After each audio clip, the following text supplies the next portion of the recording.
Сәлем достар, сіздермен қысқаша жон. Бүгін мен сіздерге 2012 жылғы егер мен еркек болсам атты комедиялық киноны айтып беретін боламын. 38 жастағы Дейзи отбасылық дағдарысты бастан кешуде. Ол күйеуінің істерін түзетудің жаңа әдістерімен жұмыс жасап жүргенде, күйеуі өз кезегінде жаңа сүйіктісін тауып, әйелін 2 баласымен тастап кетеді. Енді Дейзи өзінің барлық күшін жинап жұмысқа кірісуде. Өкінішке орай, оның әлсіздігін пайдаланып әріптестері оны мазақ ететін еді. Бүгін жұмыста оны бастығы жұмысшыларды тексеруге жіберді. Ол кезінде бір рет төсек қатынасында болған әріптесі Мерлинмен бірге баруға мәжбүр еді. Мерлин қазір үйленген, ал Дейзи үйленгенін естіп өзін ыңғайсыз сезініп қалды. Ол өзінің үлкен өкшесімен балшыққа батып, әрең жүріп келе жатқан кезде, жұмысшылары оны мазақ етіп, ханшайым сияқты әлсізсің деп күледі. Дейзи кранды тексергенде, краннан су аспанға қарай атылып, қатты аға бастайды. Оның жанында жүрген қорқынышты жұмысшыдан қорқып, краннан су жай ағып жатыр, кішкене тесілген, жөндеу қажет етпейді деп жазып алады. Мерлин оның жазғанын көріп, оған ашуланып кеңсеге қайтуын сұрайды. Кеңсеге қайтайын деп жатқанда бұрынғы күйеуі қоңырау шалып, оның жаңа әйелі жаңа ғана сүйкімді бала туғанын, және ол балаларды бүгін мектептен алып кете алмайтынын айтады. Сондықтан Дейзи бүгін балаларын өзі алып қайту керек. Жоқ деген жауап берейін деп жатқанда күйеуі телефонды өшіре салады. Бір кезде Дейзи балшыққа қыстырылып құлап, есінен танып қалады. Сол түні дауылдың келе жатқанын білдіріп, терезе сыртында найзағай қатты жарқылдайды. Бұл ерекше нәрсе болатынын білдіретін сияқты. Ұялшақ Дейзи қатты қорқып, ұйықтап қалады. Түн ортасында орнынан тұрып, бір таңғажайып бөлшекті байқамай, зәр шығару үшін жуынатын бөлмеге барады. Ол қайтадан төсекке келіп жатады. Кенеттен көзін ашып не болды маған дейді. Ол өзін ұйықтар алдында ішімді көп ішкендіктен жай ғана тұрып дәрет сындырып жібердім деп ойлады. Бірақ ол ойланбастан кеудесіне қолын тигізеді. Олар әлі де бар, бірақ екі аяғының арасына қолы тиген кезде ол шошып кетеді. Ол қайтадан мұқият тексереді. Оның бұтының ортасында салбырап тұрған нәрсе бар екеніне сене алмайды. Оның айқайынан 2 баласы оянып, анасын құшақтауға келеді. Бірақ Дейзи балаларға өздеріне жақындамауын бұйырады. Оның дауысы ер адамның дауысы сияқты жуан болып шығады. Дейзи балаларға тұмаумен ауырып қалдым деп өтірік айтады. Кішкенеден кейін Дейзи іш киімнің қосымша мүшеге ыңғайсыз болып жатқанын сезеді. Сондықтан ол өзінің барлық шкафын ақтарып, бұрынғы күйеуінің бірнеше іш киімін тауып алады. Қосымша орган Дейзиді ер адам болу қаншалықты ауыр болатынын түсінуге мәжбүр етеді. Мысалы, таңертең велосипедпен жүру кезінде, ол кездейсоқ негізгі мүшесін темірге ұрып алып, шексіз азаптан айқайлап жібереді. Оның жұмысқа баруға көңіл күйі жоқ, және әріптестері ол туралы біліп қояды деп ойлап, жай демалыс алады. Ұзақ қорқыныш пен уайымнан кейін өз-өзін қолға алуға бар күшін жұмсайды. Уақыт өте оған бұл мүшесі ұнай бастайды. Ол өзінің жақын досына барып, барлық болып жатқан нәрселерді айтып беруге шешім қабылдайды. Құрбысына барып денесінде жаңа нәрсе өсіп жатқанын айтып, шалбарын шешеді. Досы оны ұятсыз ойын ойнайды деп ойлайды, және оның жыныс мүшесін жалған ойыншық деп айтады. Бір кезде оны жұлып алуға тырысып көреді, бірақ мүше шын екенін көргенде қорыққаннан айқайлап жібереді. Тынышталғаннан кейін олар шатырға шығады. Оның досы Дейзидің жаңа мүшесін мұқият тексеріп, әйелдік ақыл мен еркектік күшке ие болу керемет деп санайды. Осылайша ол екі жақты сәйкестікті пайдаланып, бір жынысты жасай алмайтын көптеген нәрселерді жасай алатынын айтады. Келесі күні таңертең ол таныс гинекологқа асығып барады. Оған бірден кіріп, шалбарын шешеді. Дәрігер 50 жастан асқан, және ол көп нәрсені көрген, бірақ мұндайды емес. Дәрігер ештеңе айтпай, сыртқа шығып, бетіне су шашып қайта кіреді. Дәрігер Дейзиді үрейленбеуге шақырады. Ол оны мәселені шеше алатын басқа мамандарға жіберуді жоспарлап отыр. Бірақ Дейзи одан бас тартып, дәрігерге салбыраған затты операция арқылы алып тастауды сұрайды. Дәрігер оның тәуекелі өте үлкен екенін ескертеді, және ол мәселе шешілгенше мүшесін сүйікті ойыншығы ретінде қарастырғаны дұрыс екенін айтады. Дейзи келісіп, мүшеге қоян деген жаңа есім береді.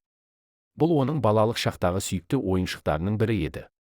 Үйге оралғаннан кейін Дейзи, дәрігердің нұсқауын орындай отырып, салбыраған мүшесін тұрғызып, аймалай бастайды. Ол оған ер адам ретінде ұнайды. Бірте-бірте Дейзи өзінің өзгерістерін таба бастайды. Ол көшеде әрдайым әдемі қыздардың суреттеріне қарап қозатын бола бастапты. Оған досы келгенде Дейзи оған олжа ретінде қарайды. Олар диванға отырғаннан кейін Дейзи ойланбастан жақындап келіп аймалай бастайды. Бұл досын қатты қорқытады. Дегенмен оның досы еркектерді жақсы көреді, және Дейзимен уақыт өткізгенді ұнатады. Бұл онымен қосылу дегенді білдірмейді. Басқа күні ол жұмысқа қайта оралып, Мерлиннің машинасында аймақты тексеруге бара жатады. Жолда көлік оларды қысып, жолдан шығарып жібереді. Дейзи көліктен түсіп, жүргізушіге айқайлай бастайды. Күтпеген жерден ашуланған жүргізуші Дейзиді көп сөйлеген үшін ұрғысы келеді. Мерлин өзіне соққыны қабылдайды. Дейзи өзін ыңғайсыз ұстап, кінәлі сезінеді. Құрылыс алаңында ол енді әлсіз емес, бірнеше проблемалар мен қиындықтарға тап болады. Бірақ Дейзи бәрін шешеді. Содан кейін ол ерлер әжетханасына жасырынып кіріп, нағыз ер адам сияқты дәрет сындырады. Күтпеген жерден кешкі ауысымға келіп, ерлер әжетханасын тексеруге келген әйел күзетшімен кездесіп қалады. Оның жыныс мүшелерін көргенде, ол есінен танып қалады. Күзетші есін жинағанда Дейзи шын жүректен әйелден мұны түсінуін және құпия ұстауын сұрайды. Әйелдер әрқашан құпиялармен алмасуды біледі. Әйел күзетші де өзінің құпиясын ашады. Шын мәнінде ол 30 жыл бойы жалғыз болған екен және ешқашан ер адаммен төсекте бірге болмапты, және осы үшін ол әлі күнге дейін өкінетінін айтады. Сол сәтте олар бір-біріне қарайды. Дейзи 20 сантиметрлік серпіліс жасап, қыздығын бұзады. Олар бірге керемет түн өткізеді. Дейзи өзінің жаңа өміріне өзін біртіндеп бейімдейді. Ол ер адамның күшіне толы. Таңертең балабақшаға 2 баланы көтеріп апару мүлдем қиын емес. Велосипедпен жүру, биік өкшелі аяқ киіммен жүру сияқты заттар өте оңай болып қалған еді. Қызметкерлермен қарым-қатынас, сөйлесу кезінде ол бұрынғыдай ұялшақ емес. Мерлин оның өзгерісін көріп оған ғашық бола бастайды. Тіпті бұрынғы күйеуі қоңырау шалып, оны жақсы көретінін айтып кездесуге шақырады. Олар кездескенде бұрынғы күйеуінен кек алу үшін Дейзи сусынына ұйықтататын дәрі қосады. Олар жеке қалғанда Дейзи қоянын шығарады. Оны көрген күйеуі бірден есінен танып қалады. Күйеуі төсекте оянған кезде ол артқы тесігінде түсініксіз ауырсынуды сезінеді. Ал Дейзи өзінің отбасылық өміріне барған сайын сенімді бола бастайды. Содан кейін ол дәрігерге барып, медициналық тексеруден өтіп, бұлшық еттерін көрсетеді. Дәрігер күтпеген жерден Дейзидің денесіндегі гормондардың уақыт өте көтеріліп келе жатқанын анықтайды. Дейзи бұл өзгерістерді оған қояны алып келгенін біледі. Барлық жұмысшылар жұмыстарын істеп қолдары босамай жатқан кезде, жүк көлігі ағашқа соғылып, азғантай уақыттан кейін Мерлинге құлап кеткелі тұрған кезде, Дейзи жүгіріп келіп, оны құтқарып қалады. Дейзи уақыт өте күшейе түседі, бірақ жүрегі әлі де осал еді.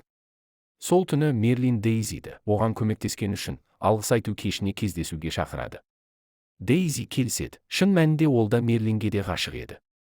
Екеуі де ажырасқан, сондықтан барда бірге ішіп жеуге тыйым жоқ. Мерлин мен Дейзи жақсы уақыт өткізіп жатыр. Ыңғайлы сәтте Мерлин оны сүюге тырысады. Бірақ Дейзи қорқып, орнынан тұрып, терісі қатты сезгіш болғандықтан сүйісуге аллергиясы бар екенін айтып кетіп қалады. Мерлин оны қуып жетіп Дейзиге сүйкімді, нәзік жанды әйел екенін және оны жақсы көретінін айтады. Жүректен шыққан сөздерді естіген Дейзи Мерлинді сүйіп кетеді. Содан кейін ол Мерлиннен оның бағыты туралы және көк түсті жігіттерге қалай қарайтыны туралы сұрайды. Теріс жауап алғаннан кейін Дейзи олардың тек дос бола алатындығын айтады. Дейзи қатты ауырады. Енді ол қайтадан әйел болғысы келеді.